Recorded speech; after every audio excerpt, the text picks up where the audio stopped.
तेजस्वी यादव क्या कही तो अभी 1 साल पहले तो खुद ही उप मुख्यमंत्री था, तो काहे नहीं बढ़वा दिए भाई उस समय? किस बात का क्रेडिट ले रहे हो? मैं कह रहा हूं तेजस्वी जी, आपने 5 लाख लोगों को नौकरी दी है तो उसका नाम नंबर जारी कर दो कि किस 5 लाख आदमी को नौकरी दी है। असंभव बात है। लेकिन मैं कैमरे पर मुख्यमंत्री के बारे में कह रहा हूं कि ये मानसिक तौर पर स्वस्थ नहीं है। इससे बड़ा तो मानहानि कुछ नहीं हो सकता है। और चुनौती दे रहा हूं कि अगर मैं गलत कह रहा हूं तो आप कोर्ट में केस कर दीजिए। अभी आपके कैमरे पर खुलासा कर देता हूं। 6 तारीख को आप भी निमंत्रित है, आइए, प्रेस कॉन्फ्रेंस कर रहे हैं। हमने एक बार जो मुद्दा पकड़ा आप छोड़ते नहीं है। दिलीप जायसवाल को 6 तारीख को उनका पूरा कच्चा चिट्ठा खोलेंगे कि महागठबंधन कुछ नहीं कर पाएगी, महागठबंधन तीसरे नंबर पर रहेगी। जनसुराज और एनडीए में लड़ाई है। नमस्कार, मैं कुमार प्रमोद और आप देख रहे हैं फर्स्ट बिहार झारखंड। आज हमारे साथ हैं जनसुराज के सूत्रधार प्रशांत किशोर। मैं और मेरी सहयोगी नेहा चौधरी आज प्रशांत किशोर से बात करेंगे कि लगभग 3 साल हो गए उनको बिहार की सक्रिय राजनीति में एक तरह से आप कह सकते हैं काम करते हुए। इससे पहले अलग अलग भूमिका वो निभा चुके हैं, लेकिन सक्रिय तौर पर जब मेरे जहन में जो बात आती है कि मई 2020 में प्रशांत जी 2022 में आपने यहाँ ऐलान किया था कि हम पदयात्रा करेंगे 2 मई 2022 को, और उस समय से लगभग तो 3 साल से ज्यादा समय हो चुका है। मैं और मेरी सहयोगी नेहा चौधरी आज बात करेंगे प्रशांत से और उनसे जानेंगे कि क्या कुछ 3 साल में डेवलपमेंट हुआ, क्या उनकी रणनीति है, क्या वो कर रहे हैं और आगे क्या उनकी योजना है। तमाम चीजों पर चर्चा करेंगे। प्रशांत जी, बहुत स्वागत है। सबसे धन्यवाद। 3 साल हो गए, 3 साल से ज्यादा हो गए, 3 साल 2 महीने हो गए। क्या पाते हैं आप अपने 3 साल 2 महीने के सफर? देखिए 3 साल 2 महीने को आप 3 हिस्सों में बांट लें।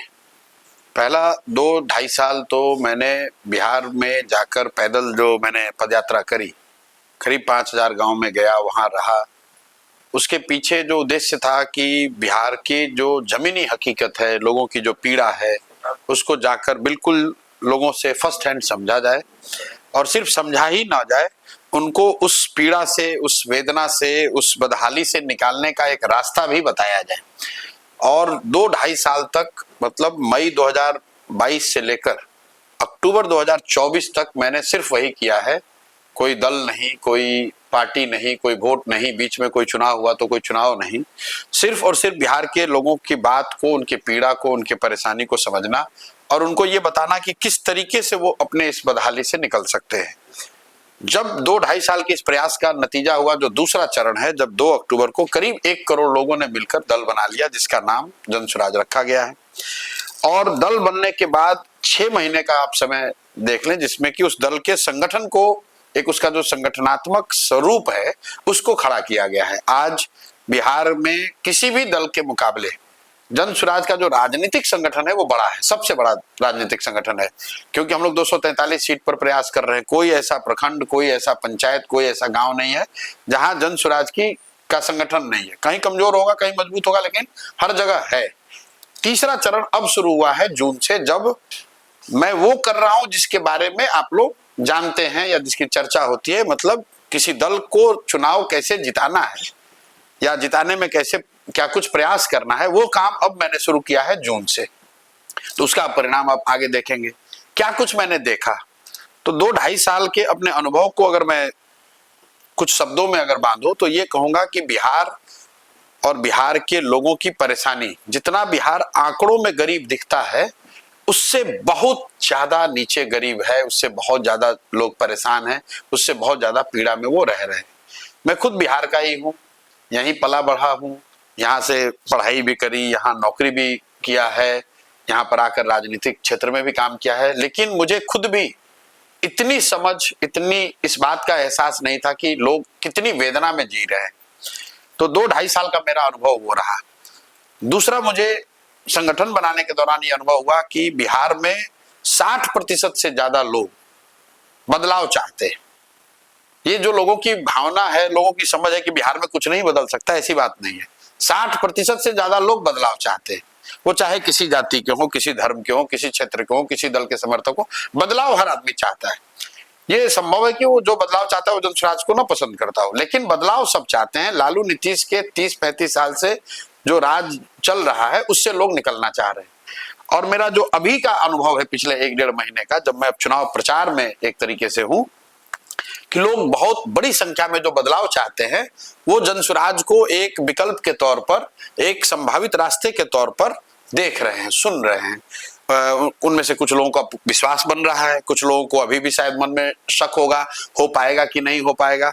लेकिन जो लोग बदलाव चाहते हैं उसमें एक बहुत बड़ा वर्ग है जो जनसुराज को एक संभावना के तौर पर, एक नए विकल्प के तौर पर देख रहा है। प्रशांत, आप तीसरे मोर्चे की बात कर रहे हैं तरीके से। बिहार मोर्चा नहीं है, मतलब तीसरा ध्रुव, तीसरा कोण आप कह सकते हैं। तीसरा कोण कह सकते हैं, ध्रुव तो अलग चीज है। लेकिन आप देखेंगे बिहार की पॉलिटिक्स को हम देखते हैं तो आप देखेंगे 95 के बाद से, आप 95 में आप 3 कोण यहाँ पर नजर आया था हमको चुनाव में। उसके बाद एक 2005 में के पहले चुनाव में थोड़ा रामविलास जी ने एक अलग कोण बनाया था।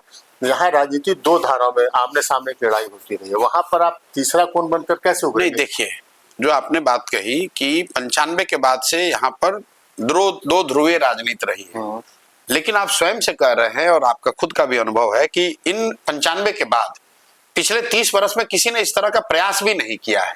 जो प्रयास जनसुराज के बैनर के तहत हम लोग कर रहे हैं, किसी ने पिछले 30-35 सालों में इस तरह की मेहनत, इस तरह का स्ट्रक्चर, इस तरीके का एक सोच समझकर किया जाने वाला प्रयास नहीं किया है। लोग बहुत से बहुत तो चुनाव के समय में आए, अपना टेंट तंबू ताने चुनाव लड़ने का प्रयास किया। हम लोगों ने वो नहीं किया है। मैंने आपको बताया 3 चरण में, पहले लोगों से गए, मिले, उनको जोड़ा, उनको रास्ता बनाया। कुछ लोगों को भरोसा हुआ, कुछ लोगों को भरोसा नहीं हुआ। जिनका भरोसा हो गया फिर उनको मिलकर संगठन बनाया। अब जब संगठन बना लिया तो उस संगठन को राजनीतिक लड़ाई के लिए तैयार कर रहे हैं और बिहार को सुधारने का एक ब्लूप्रिंट लेकर आए। और जो बात हम लोग कह रहे हैं वो 30-35 साल में यहाँ के राजनीतिक सामाजिक कमेंटेटर से बिल्कुल अलग बात कह रहे हैं। जैसे आप उदाहरण के तौर पर ले लीजिए पलायन। नहीं, आप जाते हैं सभा में कहते हैं हम वोट मांगने नहीं, बिल्कुल नहीं वोट मांगते हैं। तो आप क्या करेंगे? आप नेता? बिल्कुल मैं वोट नहीं मांगता। मैं नेता नहीं हूं। मैं बिल्कुल नहीं हूं नेता। मैं जो आपको बता रहा हूं कि मैं नेता नहीं हूं। जो बात मैं लोगों को कह रहा हूं कि मुझे वोट देने से तुम्हारा जीवन नहीं सुधरेगा। तुम्हारा जीवन तब सुधरेगा जब तुम सही लोगों को वोट दोगे।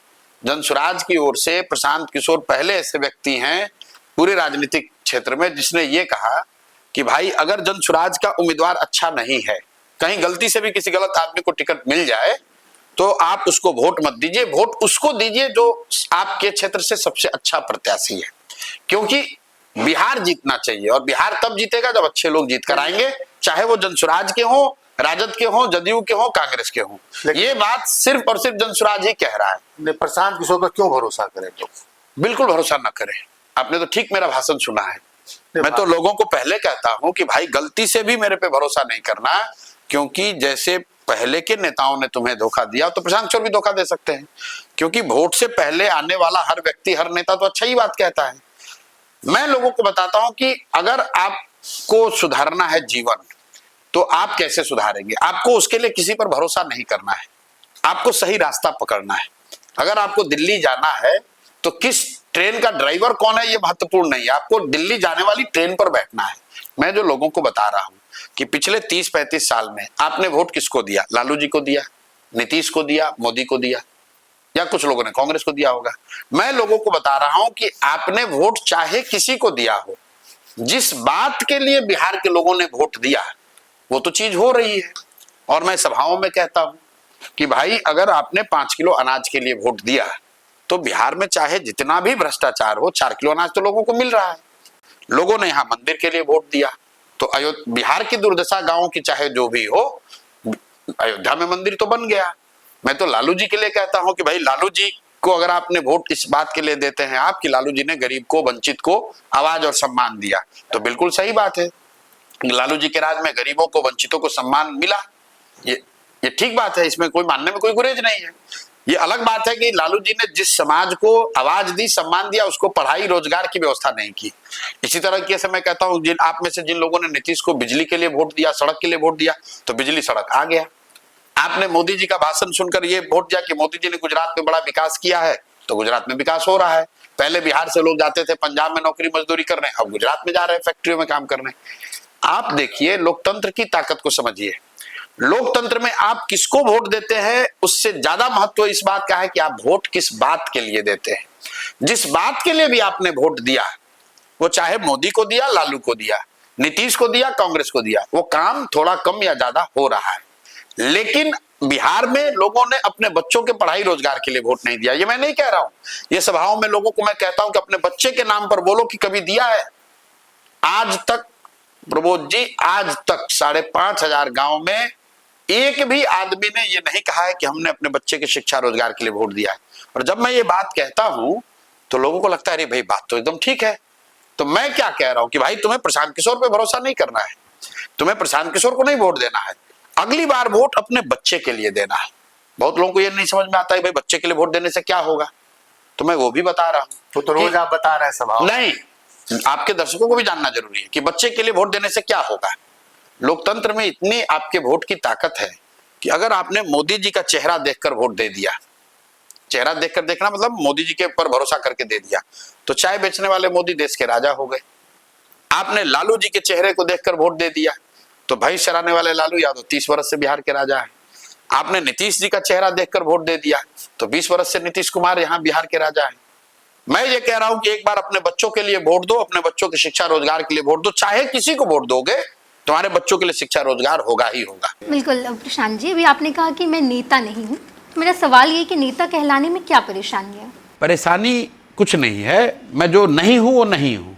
आप काम तो वही कर रहे हैं। नेता क्या है ग्रुप आपके ऑफ हिसाब पीपल से? को लीड कर रहा नहीं, है। ग्रुप ऑफ पीपल को लीड करने को ही नेतागिरी थोड़ी ना कहते हैं। राजनीति का जो डेफिनेशन है उसको लोगों ने मान लिया है कि चुनाव लड़ना ही राजनीति है। चुनाव लड़ना राजनीति नहीं है, चुनाव लड़ना एक उसका हिस्सा है। आज़ादी से पहले जितने भी बड़े नेता इस देश में हुए उसको हम लोग बहुत बड़ा नेता मानते हैं। उसमें से ज़्यादातर नेताओं ने तो जीवन में कभी चुनाव लड़ा ही नहीं। तो क्या उन्होंने समाज को दिशा नहीं दी? क्या उन्होंने राजनीतिक सोच को प्रभावित नहीं किया? क्या उन्होंने लोगों की ज़िंदगी के सुधार के लिए कोई प्रयास नहीं किया? राजनीति सिर्फ चुनाव नहीं है, राजनीति सिर्फ एमएलए एमपी बनना नहीं है, राजनीति समाज के विषयों को उठाना भी है, राजनीति समाज में जो पीछे छूट गया उसका हाथ पकड़ना भी है। उसका एक उदाहरण आप देखिए, जनसुराज जीतेगा हारेगा हमारी क्या ताकत है, नहीं ताकत उसको छोड़ दीजिए, लेकिन पहली बार 20 वर्ष में पहली बार यहाँ पर बुजुर्गों का, विधवाओं का, दिव्यांगों का पेंशन 400 से बढ़ाकर 1100 किया गया है। अब आप पिछले 3 वर्ष का रिकॉर्ड उठाकर देख लीजिए, सबसे पहले ये बात किसने उठाई? प्रशांत किशोर ने उठाई। हमने कहा कि भाई ये तो भीख से भी बदतर है। ये मेरी समझ नहीं थी। क्रेडिट तो तेजस्वी यादव ले भाई रहे हैं। मेरी बात, तेजस्वी यादव तो हर चीज़ का क्रेडिट ले सकते हैं। आप बात को समझिए, क्रेडिट मैं नहीं लेने आया हूँ, मैं आपको कैमरे पे कह रहा हूँ मुझे इस बात का एहसास नहीं था कि 400 रुपये पेंशन का क्या नफ़ा नुकसान है, क्योंकि मैं 15 में यहाँ था और मैंने उस पर कुछ सुधार का काम नहीं किया था, मैं ये स्वीकार करता हूँ। लेकिन जब मैं गाँव में चला और देखा कि उस 400 रुपये के लिए लोग महीने महीने वेट करते हैं, तो मुझे लगा कि भाई ये एक चीज़ तो बहुत ज़रूरी है। तब मैंने कहना शुरू किया, तेजस्वी यादव क्या कही तो अभी 1 साल पहले तो खुद ही उप मुख्यमंत्री था, तो काहे नहीं बढ़वा दिए भाई? उस समय किस बात का क्रेडिट ले रहे हो? जिस दौर में यहाँ बिहार में 400 रुपये पेंशन रहा है उसमें ये लोग जब इनके माँ बाप थे तब तो ये 400 रुपये भी नहीं मिलता था। जब ये खुद उप मुख्यमंत्री बने तो काहे नहीं 400 से बढ़ा के 410 कर दिया? तो विपक्ष में रह के तेजस्वी यादव जैसे लोगों की खासियत यह है कि ये कुछ भी कह सकते हैं।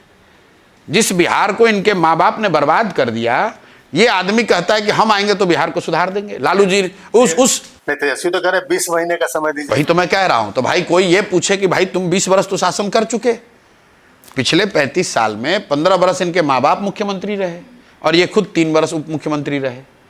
तो जब तुम 18 साल में जो नहीं कर पाए तो अब कह रहे हो 20 महीने में कर देंगे, और वो 20 महीने में कैसे कर देंगे ये भी कुछ नहीं बता रहे हैं। हम तेजस्वी यादव हैं, हम लालू यादव हैं, हमको वोट दे दो, हम आएंगे तो तुम्हारा चिंता कर लेंगे। मैं कहीं एक क्लिप देख रहा था, दिव्यांगों को ये भाई साहब पढ़ा हुआ भाषण कर रहे थे अभी कल परसों में। हाँ। बोला मैं आऊँगा, मैं 15 चीज़ आप लोग के लिए कर दूंगा। अगर आप में थोड़ा भी बुद्धि है, आप जो 15 चीज़ कह रहा है वो आप सुन लीजिए।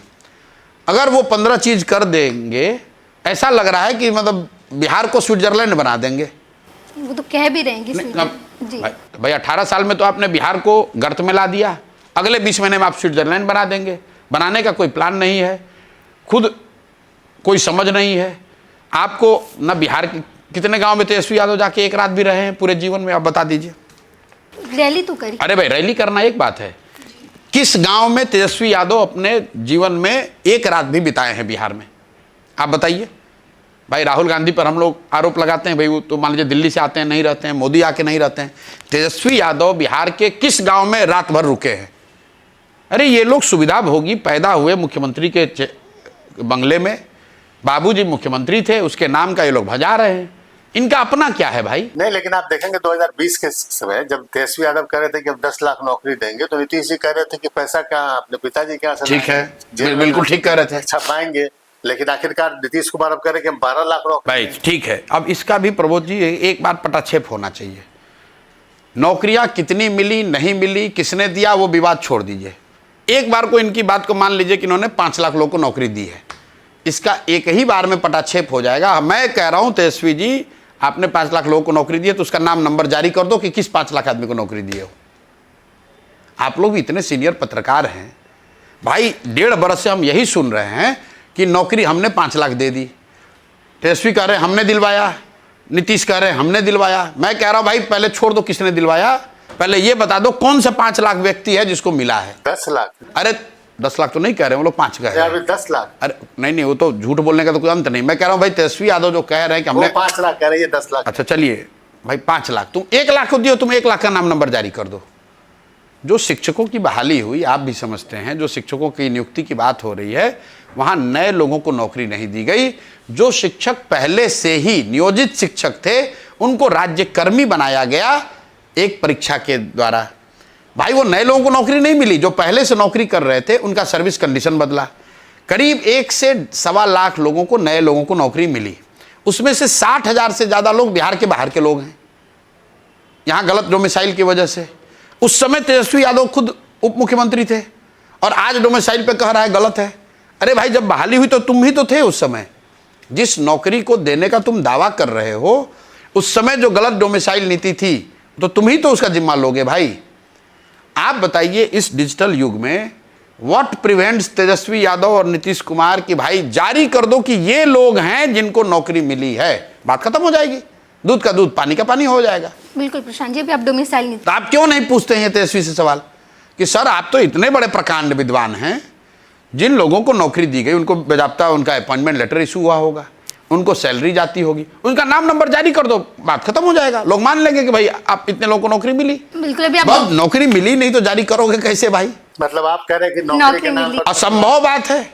आपको एक आंकड़ा दे देता हूं, बिहार में चपरासी से लेकर मुख्य सचिव तक, संविदा कर्मी इंक्लूडेड, जितने लोग नौकरी करते हैं उसकी संख्या है 23.25 लाख। 23.25 लाख लोग ही बिहार में सरकारी नौकरी करते हैं। यह हुआ 1.97% ऑफ द पॉपुलेशन। 2% लोग बिहार में सरकारी नौकरी करते हैं। ये आपस में लड़ रहे हैं कि 10 लाख नौकरी हम ही ने दे दी।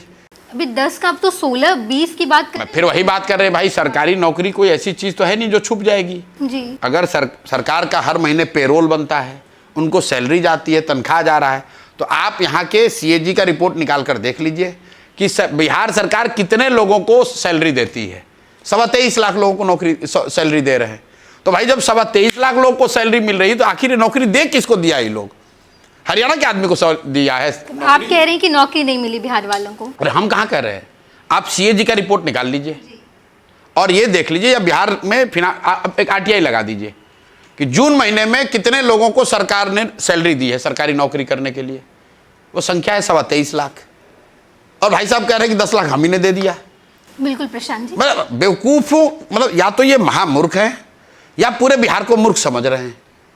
आप ये बताइए कि जब 23.25 लाख लोग ही नौकरी कर रहे हैं तो 10 लाख तुम कहां से दे दिए भाई? नया कुछ सोचा चलेगा। बिल्कुल। डोमिसाइल नीति की हम बात कर रहे हैं, तो डोमिसाइल नीति पर तेजस्वी यादव ने कहा कि नहीं हटना चाहिए, लगना चाहिए। आपका स्टैंड क्या है इस पर? जनसुराज क्या सोच? देखिए जनसुराज, मैं जब 19 दिन यहाँ आमरण अनशन पर बैठा हुआ था तो उसमें 4 मुद्दे में ये मुद्दा था, बेरोजगारों को भत्ता और डोमिसाइल नीति को बदलने की बात हम लोगों ने कही है। जब तेजस्वी यादव उप मुख्यमंत्री थे, जब सो कॉल ये नौकरियां दी गई, तब डोमिसाइल नीति के बारे में इनको कहाँ समझ नहीं था। जैसे ही विपक्ष में आया तो बिहार में इनको शराब बिकता हुआ दिख रहा है, बालू माफिया दिख रहा है, कानून व्यवस्था बिगड़ा हुआ दिख रहा है, बिहार में डोमिसाइल नीति की इनकी चिंता हो रही है, बिहार में बड़ा भ्रष्टाचार दिख रहा है। अभी नीतीश कुमार पलट के इनको बना दे उप मुख्यमंत्री तो फिर कहेगा बिहार में इतना विकास चल रहा है। इस आदमी का वीडियो देख लीजिए, कह रहा है जीडीपी बिहार में देश में सबसे आगे हम लोग हैं। मतलब ये लोग जो हैं, ये तो कुछ, मैंने आपको पहले क्या कहा, तेजस्वी यादव जैसे लोग कुछ भी कह सकते हैं। डोमिसाइल जो मैं आ रहा हूँ, हिंदी भोजपुरी में वो शब्द है मुंहजोर, तो ये लोग मुंहजोर नेता है तो वो तो मुंहजोर बनी ना।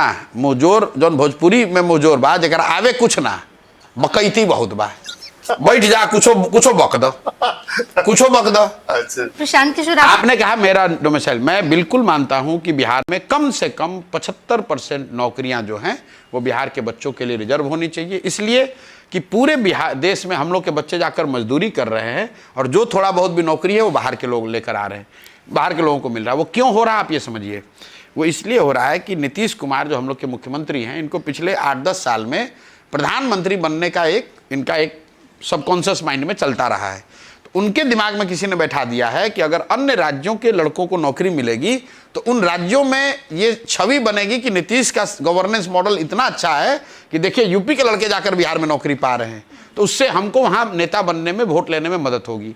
तो अपने प्रधानमंत्री के सपने को चेज करने के चक्कर में बिहार में कम से कम 50-60 हजार लड़कों के भविष्य को नीतीश कुमार ने इस नजरिए से बर्बाद कर दिया। प्रशांत, आप दो तरीके की बात करते हैं। आप एक कहते हैं कि नीतीश कुमार प्रधानमंत्री का ख्वाब देख रहे हैं बनने का, दूसरी नहीं देख रहे नहीं, अब तो पहले देखते थे, बार आप ये कह रहे हैं कि नीतीश कुमार की मानसिक स्थिति वो सही नहीं है और जांच करवा ले। बिल्कुल मतलब ये एक नहीं, मैंने ये कहा कि मैं नीतीश कुमार के साथ रहा हूं और डोमिसाइल पर उनकी क्या सोच है मैं जानता हूं।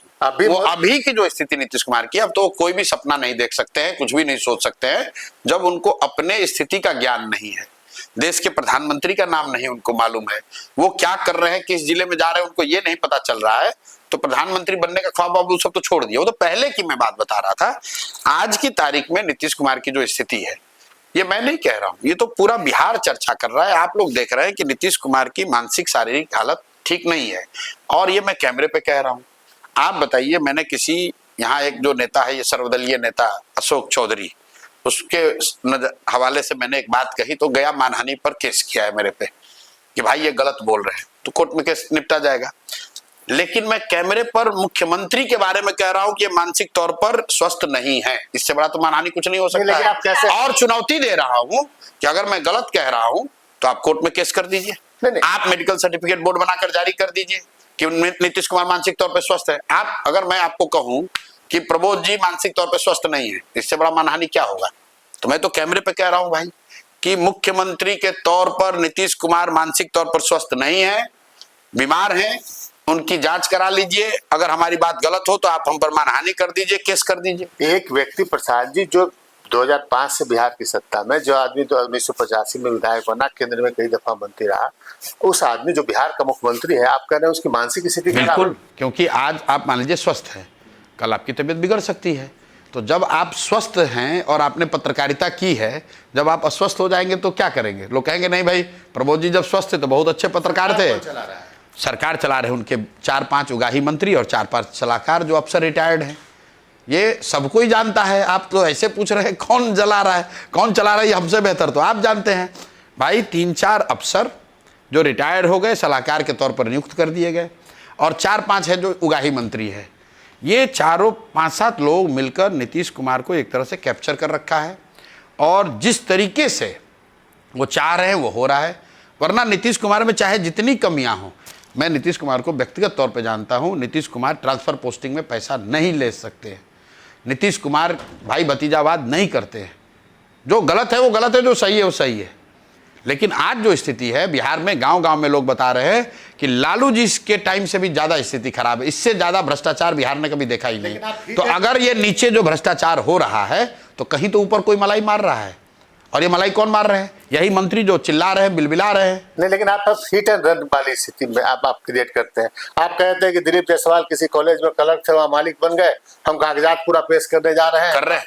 और 6 तारीख को, अभी आपके कैमरे पे खुलासा कर देता हूँ, 6 तारीख को आप भी निमंत्रित है, आइए, प्रेस कॉन्फ्रेंस कर रहे हैं। हमने एक बार जो मुद्दा पकड़ा हम छोड़ते नहीं है। दिलीप जायसवाल को 6 तारीख को उनका पूरा कच्चा चिट्ठा खोलेंगे कि ये आदमी कैसे, जो भाजपा का यहाँ अध्यक्ष है, इस आदमी ने कैसे सिखों के एक माइनॉरिटी कॉलेज को कब्जा किया। उस कॉलेज में पिछले 30-35 सालों में बिहार के 50 से ज्यादा नेताओं के परिवार के बच्चे कैसे बिना परीक्षा दिए मैनेजमेंट कोटा से मेडिकल का सर्टिफिकेट डिग्री लेकर डॉक्टर बन गए। इन लोगों ने क्या क्या वहां गलत किया है, ये सब 6 तारीख को खुलासा करने वाले। हम डरने वाले नहीं है।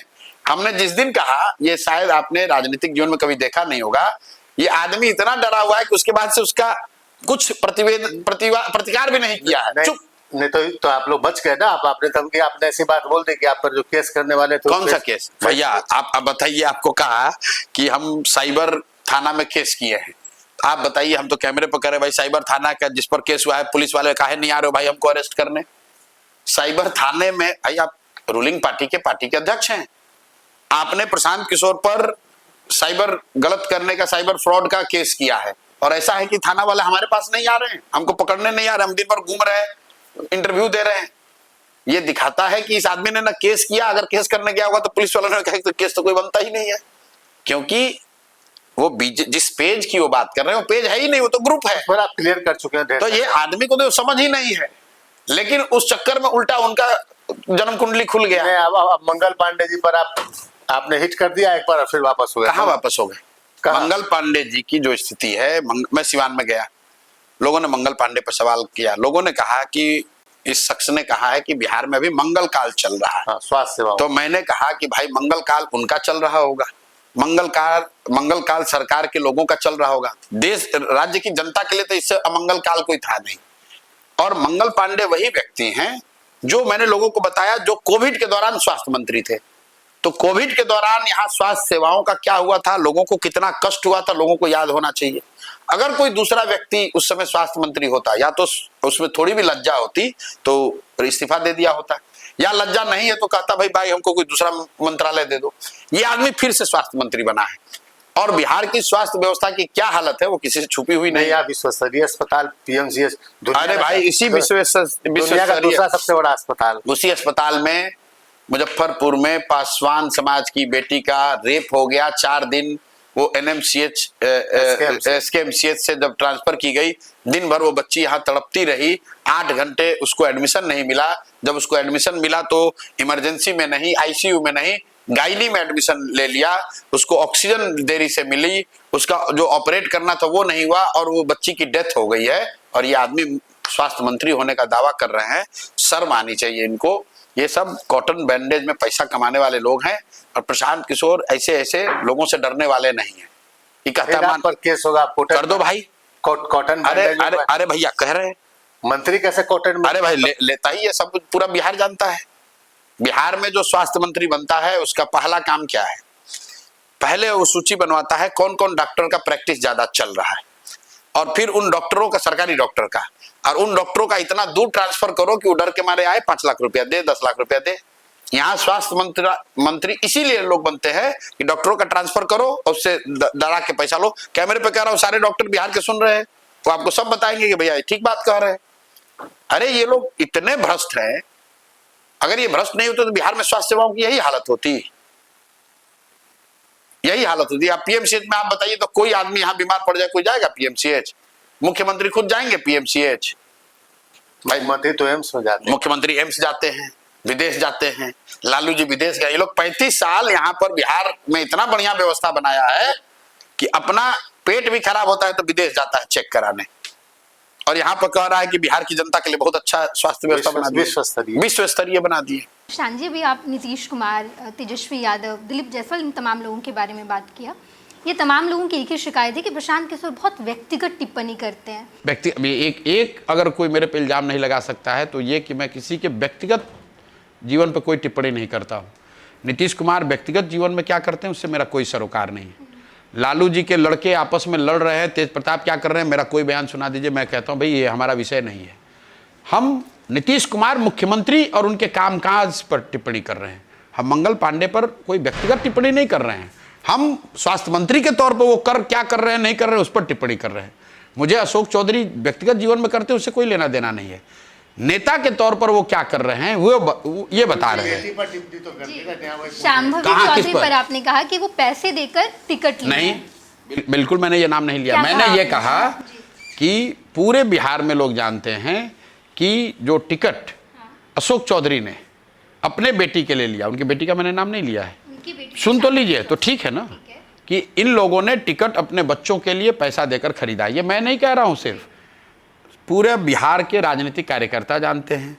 जब ये घटना हुई तो एलजेपी के नेताओं ने बाकायदा प्रेस कॉन्फ्रेंस करके इस्तीफा दिया। इंडियन एक्सप्रेस और बड़े पेपरों में, आप जैसे चैनलों में वो खबर चली, लोगों ने ये कहा।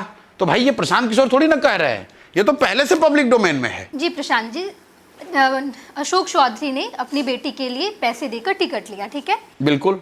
किसने पैसे लिए?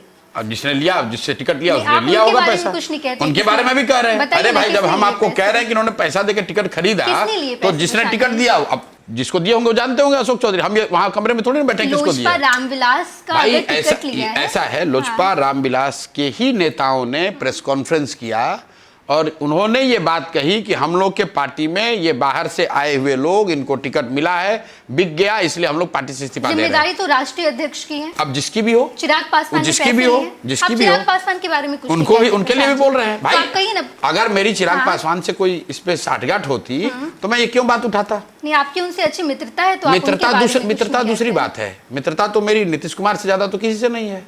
लेकिन आप ये बताइए कि बिहार में कोई व्यक्ति ऐसा नहीं है जो राजनेता के तौर पर या पॉलिटिकल सोशल लाइफ में रहा हो जो नीतीश कुमार के साथ उनके घर में रहा हो। मैं तो उनके घर में रहा हूँ। मैंने 18 में यहाँ प्रेस कॉन्फ्रेंस किया तो मैंने कहा कि जब तक मैं नीतीश कुमार के साथ था तो एक हमारा तो करीब करीब पिता पुत्र का ही रिलेशन था। आज भी उनसे मेरे बहुत अच्छे संबंध हैं। लेकिन इसका मतलब ये नहीं है कि नीतीश कुमार की सरकार में जो भ्रष्टाचार है या नीतीश कुमार से जो राजनीतिक गलतियां हो रही हैं, जो एडमिनिस्ट्रेटिव गलती हो रही है, उस पर मैं टीका टिप्पणी ना करूं। व्यक्तिगत चीज़ अलग है और राजनीतिक बात अलग है। मैंने ये कहा कि अशोक चौधरी जैसे नेताओं ने अपने बच्चों के लिए पैसा देकर टिकट खरीदा है और इस बात पर कायम है। किसने लिया सर, ये तो भाई बताइए। जिसने टिकट लिया होगा, भाई आप किसी बीच के दलाल को भी दे सकते हैं, मुझे क्या पता है। लोग कहते हैं कि भाई हम कांग्रेस का टिकट खरीदे, तो इसका मतलब ये थोड़ी नहीं कि कांग्रेस के अध्यक्ष ने पैसा लिया। इसका कोई प्रमाण नहीं, ले भी सकता है, नहीं भी ले सकता है। ये लोग निश्चित तौर पे जानते हैं कि आपने पैसा दे के लिया है, ये बात क्लियर है। किसने लिया ये मुझे नहीं मालूम, ये आपको मालूम नहीं। भाई किसी को नहीं मालूम है। आप लोग, आप तमाम आप पत्रकार है, हम लोग क्या सुनते हैं, भाई ये राजद में टिकट खरीदे हैं पैसा देके, तो हम लोग क्या जानते हैं कि कौन राजद में पैसा लिया? तेजस्वी जी लिए कि उनके मित्र लिए कि उनके भाई लिए कि बहन लिए, हम तो नहीं जानते हैं। कोई पैसा, और गलत भी कोई कर सकता है। मान लीजिए कल कोई आके जनसुराज में कोई 5 करोड़ रुपया देकर दावा करे कि हम प्रशांत किशोर से टिकट ले लेंगे, अगर उसको टिकट मिल जाए तो प्रशांत किशोर पैसा ले या ना ले, जिम्मेवारी तो हमारी बन जाएगी। तो आप तो किसी को पैसा देकर टिकट ले सकते हैं ना। संभव है कि इन्होंने पैसा किसी को दिया हो, उसने अपने व्यक्तिगत संबंध के आधार पर टिकट दिलवा दिया हो। इसलिए जो बात आप कह रहे हैं वो एकदम स्ट्रेट नहीं है कि इन्होंने पैसा दिया तो उधर से राष्ट्रीय अध्यक्ष ने लिया, बीच में किसी और ने कोई लिया। और भी ले सकता है, मैं ये कह रहा हूं। उसका मेरे पास प्रमाण नहीं है, लेकिन इस बात का जरूर प्रमाण है, ये बात जनरल चर्चा में है कि भाई पैसा देकर टिकट सर, लिया गया। जनरल चर्चा में तो ये भी है कि किसने पैसे लिए हैं। तो ठीक है, ठीक है। प्रशांत जी, लेकिन चिराग पासवान बोलने से आप कितना मैंने मतलब वे रोज बोलते हैं। मैं पहला आदमी हूं जो कह रहा हूं कि चिराग पासवान जी को राजनीति में, बिहार की राजनीति में सीरियसली तब लिया जाएगा जब वो सांसद या मंत्री का पद छोड़ेंगे। पत्रकारों ने यहाँ चलाया कि चिराग जी वापस आ रहे हैं, बिहार की राजनीति शुरू कर रहे हैं, तो मैं हमेशा कहता हूँ, मेरे मित्र हैं, फिर भी मैं कहता हूँ कि भाई वो तो जीवन भर बिहार से ही राजनीति कर रहे हैं, इसमें नया बात क्या है? वो बिहार से ही सांसद हैं, बिहार से ही मंत्री हैं, उनका दल बिहार में ही चुनाव लड़ता है। लेकिन अगर वो बिहार की राजनीति में आ रहे हैं, उसके लिए जरूरी है कि आप दिल्ली की राजनीति को आपको छोड़ना पड़ेगा, तभी आपको सीरियसली लिया जाएगा। ये बात तो मैं उनके एक तरह से उनके विरोध में ही कह रहा हूँ। हम एक बात जो चिराग जी की पसंद करते हैं, जो कहता हूँ मैं, कि भाई कम से कम ये खुलेआम जाति धर्म की राजनीति नहीं कर रहे हैं, उस बात को मैं पसंद करता हूँ। आप अपने मुद्दे की बात करो, विकास की बात करो, बिहार के बढ़ने की बात करो, फिर जितना दम है अपना बताओ, जिसको जनता चुनेगी वो ठीक है। लेकिन मैं यादव हूँ इसलिए वोट दे दो, मैं कुशवाहा हूँ इसलिए वोट दे दो, मैं ब्राह्मण हूँ इसलिए वोट दे दो, इस तरह के लोगों से मेरा कोई सरोकार नहीं है। देखते हैं पीएम का दौरा होता है, उस पर आपको आप सवाल उठाते हैं कि पीएम जो कहते हैं कि हमने गरीबी रेखा से इतने करोड़ लोगों को ऊपर कर दिया, हम गलत आंकड़ा देते हैं ना। लोग कहते हैं कि प्रशांत किशोर जी का चश्मा का नंबर बदलना चाहिए, उनको वो नहीं देख पा रहे हैं कि कितने लोग। चलिए मेरा चश्मा का जांच भी करा लीजिए और मैं आंकड़ा जो प्राइम मिनिस्टर ने कोट किया है वो भी बता देता हूँ। प्राइम मिनिस्टर ने अपने सिवान के भाषण में कहा कि 5 करोड़ से ज्यादा, 4 करोड़ से ज्यादा बिहार के लोग गरीबी से निकल गए। तो मैंने कहा भाई 13 करोड़ की आबादी है, और 13 करोड़ में अगर 4 करोड़ लोग बिहार के गरीबी से निकल गए तो फिर 6,000 8,000 रुपया के लिए मारा मारा कौन फिर रहा है, कौन पलायन कर रहा है? ये घर घर लोग 400 रुपए के लिए क्यों इंतजार कर रहे हैं? तो कहीं ना कहीं जो प्रधानमंत्री कह रहे हैं वो जमीन पे तो दिख नहीं रहा है, इसलिए कहा कि ये गलत आंकड़ा है। आप बार बार कह रहे हैं, आप देखते हैं हमने और उनके जो बातों पर आप जो 1.25 लाख करोड़ के पैकेज के तो बकायदा बीजेपी ने हिसाब दिया कि हमने 1.25 लाख कहाँ दिया भाई? आप भी पत्रकार हैं, रोड प्रोजेक्ट्स में दिया। सुनिए, ऐसा है भाई, प्रधानमंत्री ने जब घोषणा की थी आरा के रमना मैदान से 2015 में, तब मैं भी यहाँ पर था। प्रधानमंत्री ने कहा कि बिहार के लिए 1,25,000 करोड़ रुपए का मैं पैकेज दे रहा हूं। अब 2015 से लेकर अभी तक लगातार प्रधानमंत्री मोदी जी ही हैं। 2015 के बाद लगातार सरकार भी एनडीए की ही है, मुख्यमंत्री नीतीश कुमार हैं, भाजपा उसमें सहयोगी है। तो दो ही बात हो सकती है, या तो मोदी जी ने पैसा भेजा नहीं बोल के, या फिर पैसा भेजा और उनके डबल इंजन के दूसरी इंजन ने उस पैसे को लूट लिया।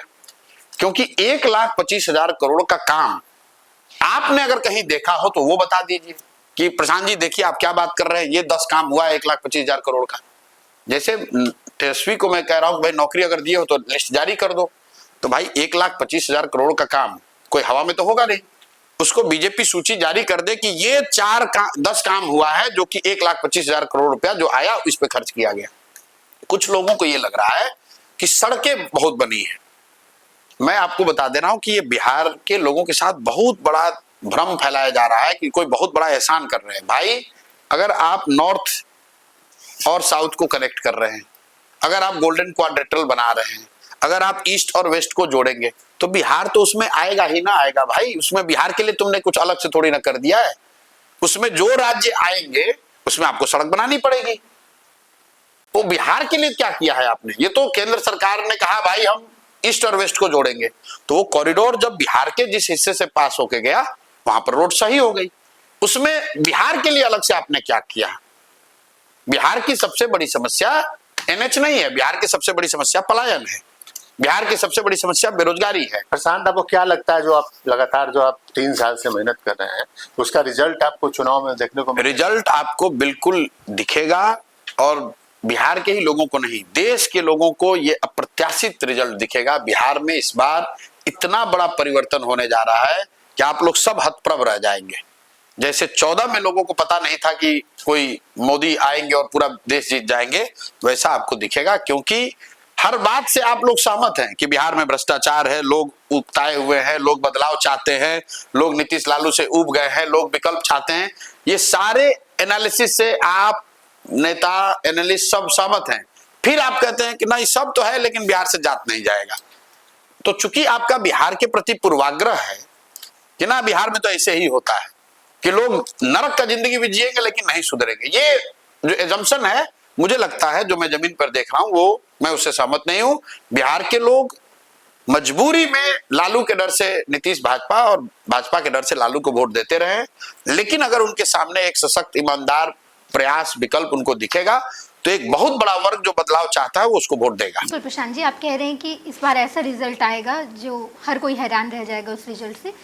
आप इससे पहले 1 दशक तक आप दूसरों के लिए स्ट्रैटेजी बनाए थे, अलग अलग पॉलिटिकल पार्टीज के लिए। आपका अनुभव रहा है, आप जिस भी राज्य में जाते हैं आप पहले आकलन कर लेते हैं कि इस राज्य में क्या होने वाला है। चुनाव होने के पहले मतलब चुनाव के बाद रिजल्ट के पहले आप ये आकलन कर लेते हैं। बिहार में अगला मुख्यमंत्री कौन होगा? नीतीश कुमार नहीं होंगे, इतना मैं दावा आपको कर सकता हूं कि अब नीतीश कुमार बिहार में एक नया मुख्यमंत्री नवंबर में बन जाएगा। वो तो आप पहले ही कह चुके हैं कि मानसिक स्थिति नहीं मानसिक अभी तो है ना मुख्यमंत्री, हमारे कहने से तो मुख्यमंत्री पद से हटे नहीं, लेकिन अब जनता को जब अवसर आएगा तो नीतीश कुमार मुख्यमंत्री नहीं होंगे, ये मैं आकलन के आधार पर कह सकता हूं। मैं दूसरे पर आ रहा हूं। दूसरा, एनडीए को जितनी सीट आई थी उससे कम सीटें इस बार आ रहा है। तीसरी बात, जदयू को 25 सीट भी नहीं आएगा अपने सिंबल पर, ये भी लिख लीजिए। जेडीयू को 25 सीट नहीं आएगा, लोकसभा इलेक्शन में अच्छा नहीं प्रदर्शन आएगा, रहा है उनका। कोई प्रदर्शन नहीं रहा है। 12 वो लोग जीते हैं, वो इसलिए जीते हैं कि बिहार में जो भी बिहार की राजनीति को समझते हैं उनको मालूम है कि मोदी और नीतीश से बड़ा यहाँ पर राजनीतिक नज़रिए से लालू जी बहुत बड़ा फैक्टर हैं। और लोगों ने इसलिए वोट दिया नीतीश मोदी गठबंधन को लोकसभा में क्योंकि वो लालू जी का जंगल राज वापस नहीं चाहते हैं, वो लालू जी को का राज फिर से वापस नहीं देखना चाहते हैं। वो कोई नीतीश का वोटर है ऐसी बात नहीं है, वो मजबूरी में दिया। उस समय जनसुराज नहीं था, वो विकल्प नहीं था लोगों के पास। अब जब उनके पास विकल्प होगा तो आपको फर्क दिखेगा। महागठबंधन क्या कर पाएगी? महागठबंधन कुछ नहीं कर पाएगी, महागठबंधन तीसरे नंबर पर रहेगी। जनसुराज और एनडीए में लड़ाई है। जनसुराज और एनडीए में लड़ाई है। अल्टीमेट सरकार किसकी अभी बनती देखिए, है? अभी त्रिकोणीय मुकाबला है। अल्टीमेटली चुनाव आते आते आप देख लीजिएगा, चुनाव में अंतिम मुकाबला एनडीए वर्सेस जनसुराज होगा। प्रशांत किशोर चुनाव लड़ेंगे?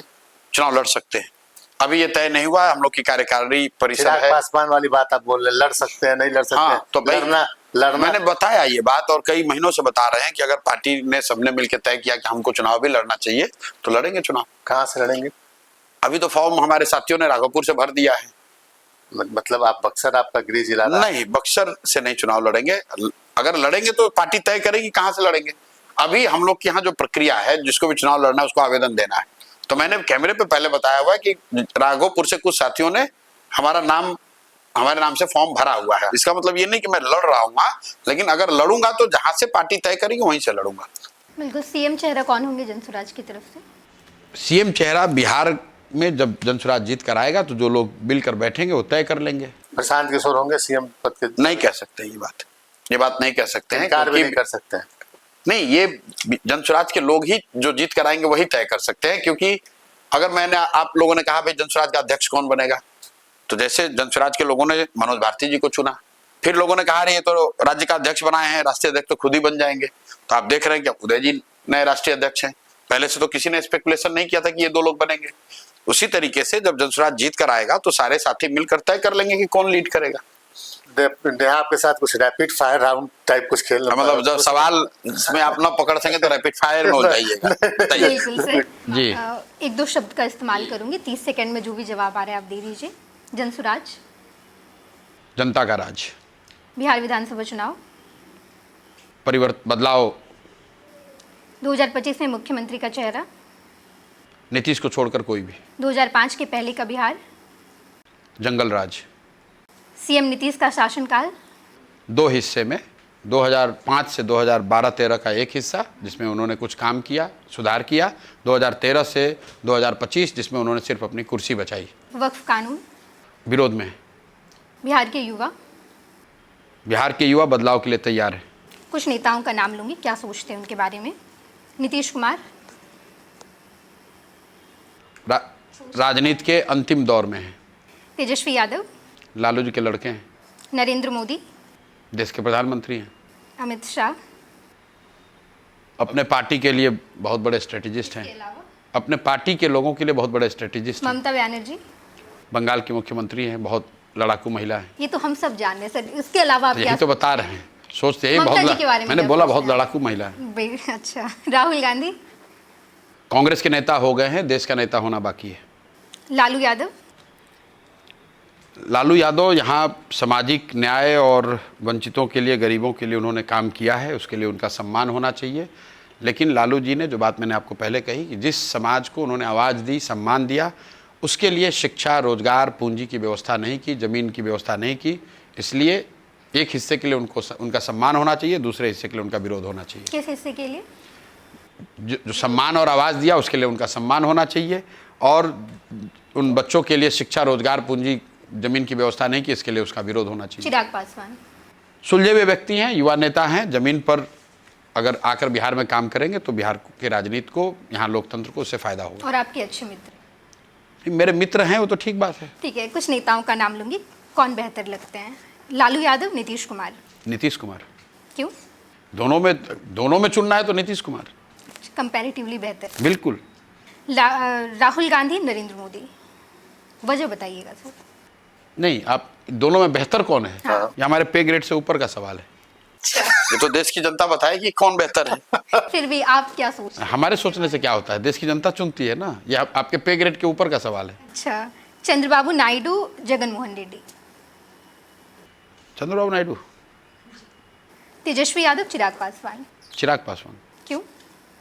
मैंने आपको पहले ही बताया, वो जात की राजनीति नहीं करते हैं, सुलझे हुए व्यक्ति हैं, विकास की बात करते हैं, धर्म के नाम पर, जात के नाम पर राजनीति नहीं कर रहे हैं, तो इसलिए उन तेजस्वी यादव से बेहतर व्यक्ति है। प्रशांत किशोर क्या सोचते बिहार हैं? के बेटा हैं, बिहार के मिट्टी के लड़के हैं और भगवान के दया से कुछ हासिल कर लिए हैं, तो उनकी ये जिम्मेवारी है कि बिहार को सुधारने के लिए अपना अगर सर्वस्व भी देना पड़े तो हमको देना चाहिए। बहुत बहुत धन्यवाद प्रशांत। बहुत प्रशांत जी, बहुत धन्यवाद। और हमें उम्मीद है कि आपका जब मेहनत है वो रंग लाएगा। बहुत बहुत धन्यवाद, शुक्रिया।